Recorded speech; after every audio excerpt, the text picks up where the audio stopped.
아는 걸 알고 있지 않는 이상 이 사람이 맞다 틀리다 여러분이 쉽게 판단을 못 합니다. 그럼 어떻게 판별을 하느냐? 안녕하세요. 반갑습니다. 이승훈 소장입니다. 자, 정부가 공급에 대한 여러 가지 대책을 내놨는데 실제로는 계획대로 되는 케이스가 거의 없습니다. 그러니까 비단 그 현 정부뿐만이 아니라 원래 그 계획이라는 것 자체가 계획대로 되는 경우가 많지가 않아요. 그래서 계획이 줄어들기도 하고 축소되기도 하고 늘어나기도 하고 전면 백지화되기도 하고 언제나 계획대로 가는 케이스가 많지가 않습니다. 그냥 우리가 세우는 어떤 그 여러분들의 다이어트 계획, 어? 공부 계획, 뭐 이런 것과 비슷하다고 보면 됩니다. 계획대로 되는 경우가 매우 드물죠. 심지어 정부의 지금 공급 계획은요, 그 기대치 자체가 굉장히 높아요. 목표치가 상당히 높은 거예요. 예를 들면 지금 반에서 한 30등 정도 하는 고3 학생을 반드시 서울대를 보내겠습니다. 라는 목표와 다름없는 거예요.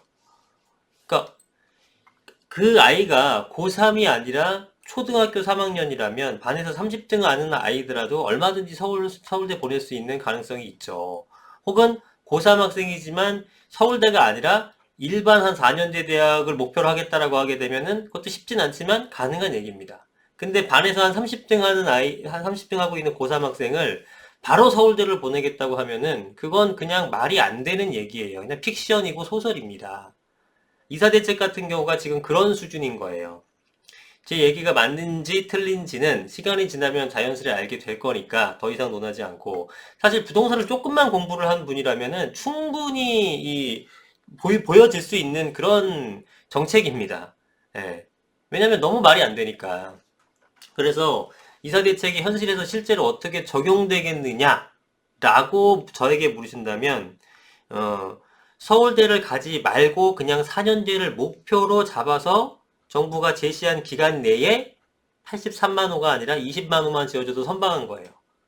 83만 호 서울대 보내겠다는 얘기라니까요. 근데 그냥 일반 4년제 보낸다 생각하고 한 20만 호 정도 지어지면 다행이에요.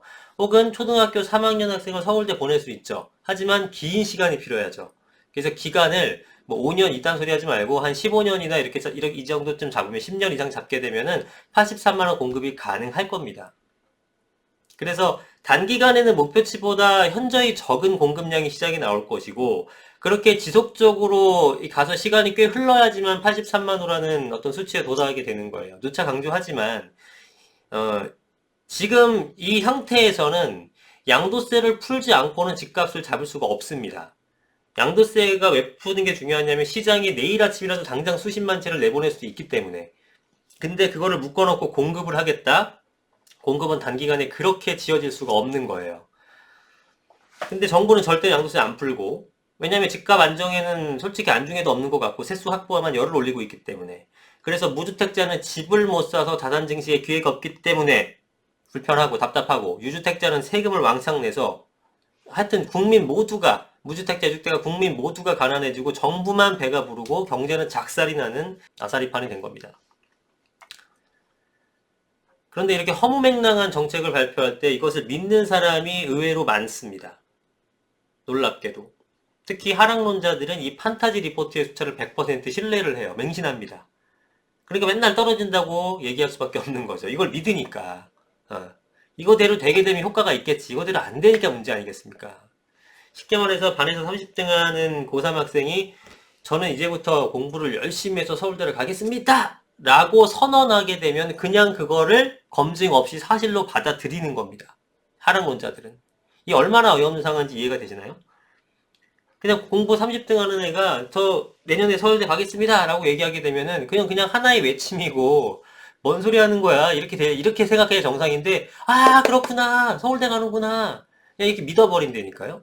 이런 상황이에요. 그렇게 주장하는 사람들 말을 또 믿는 사람들이 또 많고, 어떠한 필터링도 없이. 그러니까, 부동산에 대해서 모르는 사람이 많기 때문에, 제가 한 말과 이 하락론자가 하는 말, 이 모두를 들었을 경우에 누구 말이 맞는지 여러분들은 분명히 헷갈리실 거예요.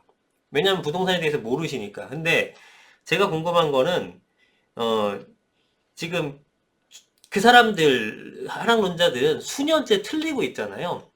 한 번을 못 맞춘 것 같은데 어떻게 그렇게 계속 맹신할 수 있냐라는 거죠. 아니, 소 뒷걸음 치다가 쥐 잡는다거나 장님 문고리 잡는다거나 이런 표현들도 있잖아요. 그러니까 우연이라도 한 번은 맞아야 되는데 전부 틀리거든요.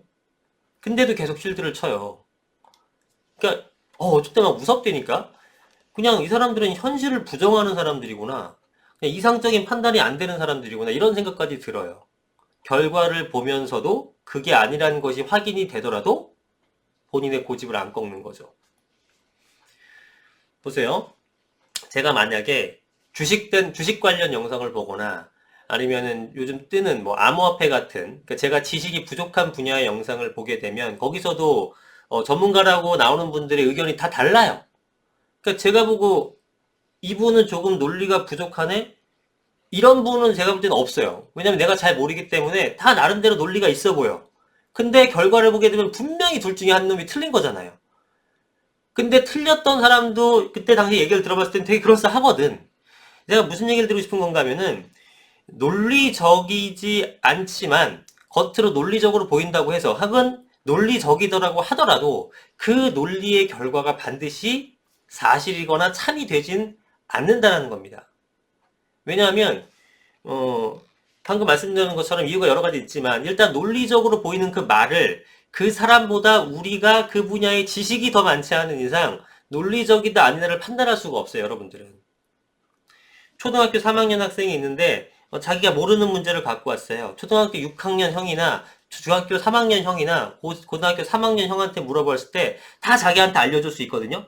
그러니까 그 사람의 눈에는 초등학교 6학년, 중3, 고3 학생이 전부 다 실력이 똑같아 보이는 거예요. 누구가 더 뛰어난 실력자인지 알 수가 없어요. 어떤 개념인지 아시겠죠? 그러니까 여러분들이 부동산에 대해서 이렇게 영상에서 나와서 얘기하는 분들보다 더 많은 걸 알고 있지 않는 이상 이 사람이 맞다 틀리다 여러분들이 쉽게 판단을 못 합니다. 그럼 어떻게 판별을 하느냐? 그냥 결과를 보는 거예요, 여러분들 입장에서는. 자, 이번에는 중학생이 물어봐요. 중학생이 물어보면은 고3 학생과 중3 학생은 맞추겠죠. 근데 초등학교 6학년 학생은 중학교 문제 물어보면 알아요, 몰라요? 틀릴 거 아니에요. 만약에 고등학생이 물어본다. 그러면 초등학교 학생은 틀릴 거 아니에요. 이런 식으로 그 결과가 틀린 사람은 그 과정에서 논리적인 건 뭐건 그냥 틀린 거야. 응? 근데 틀렸는데 계속 믿어. 물론 한두 번 틀렸다고 해서 뭐 세 번째, 네 번째가 틀릴 거라고 단정 지을 수는 없어요. 근데 지금 세 번이 아니라 3년을 틀리고 있잖아요. 3년을 틀리고 있으면 좀 의심해 봐야 되는 거 아니에요? 3년을 주구장창 가격 하락한다고 얘기하고 있는데 한 번도 안 맞았으면 의심해 봐야 되는 거 아니냐 이거죠. 제가 그 하락론자들 영상을 봐도 이거는 내용 제대로 파악 못 하시는 분들은 그냥 다 믿을 수밖에 없겠구나 그런 생각이 듭니다. 그래서 예전에는 이러저러해서 이런 영상이 내용이 나왔는데 이건 틀렸습니다. 이건 이렇게 틀렸고 이건 저렇게 틀렸습니다. 라는 영상을 처음에 제가 많이 찍었어요. 하락론자에 대한 그 말도 안 되는 방방 영상을 몇 개 찍었는데 맹신자들은 그냥 안 믿어요. 맹신자들은 그냥 안 믿습니다. 그래서 말씀드리는 것이 어차피 그런 거는 소기의 경읽기가 되니까 그냥 결과만 봐라. 결과만. 응?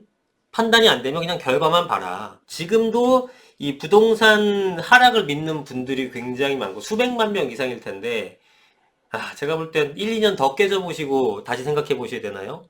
제가 이런 영상을 찍어봐야 당장 그분들한테는 도움이 안 될 수 있어요. 또 막 헛소리 하는 뭐 이렇게 생각하는 분도 있단 말이에요. 근데 내가 스스로 나중에 돼서 왜 떨어져야 되는데 떨어졌는데 왜 이렇게 가격이 계속 올라가지? 왜 하락론자들이 말한 대로 혹은 정부가 말한 대로 시장이 안 움직여주는 거지? 라고 생각하게 되면 그때 불현듯 지금 보는 영상이 생각날 수 있어요. 생각이 나게 됩니다. 그러면서 균형 잡힌 시각으로 돌아올 가능성이 높아져요. 근데 이런 영상을 보지 않으면 하락론자들의 주장이 이상한다는 생각도 못하거니와 깨닫는다고 하더라도 시간이 한참 걸린 뒤입니다. 그때가 되면 여러분이 이미 회복이 안 되는 상황이 놓일 확률이 크죠. 지금도 벼락거짓 소리를 듣고 있는 판국에 더 나락으로 떨어지게 되면 그때는 정말 회복이 안 되는 거죠. 앞으로는 그 세금에 관련된 요즘에 세금 문제가 많이 이번에 종부세를 통해서도 많이 질문을 주시는데 세금에 관련된 영상을 자주 올릴 거고요. 또 지역 분석에 대한 영상도 이제 자주 올릴 생각입니다. 예. 벌 사람만 봅시다. 예. 모두를 구제할 수는 없으니까 벌고 싶은 분들만 벌면 되지. 뭐 본인들이 벌고 싶지 않다는데 그걸 제가 어떻게 말리겠습니까? 예. 그래서 그런 여러분들 직접적으로 투자에 도움된 영상도 많이 올릴 테니까 앞으로도 많이 시청해 주시기 바랍니다. 자, 오늘 영상 여기까지 하겠습니다. 감사합니다.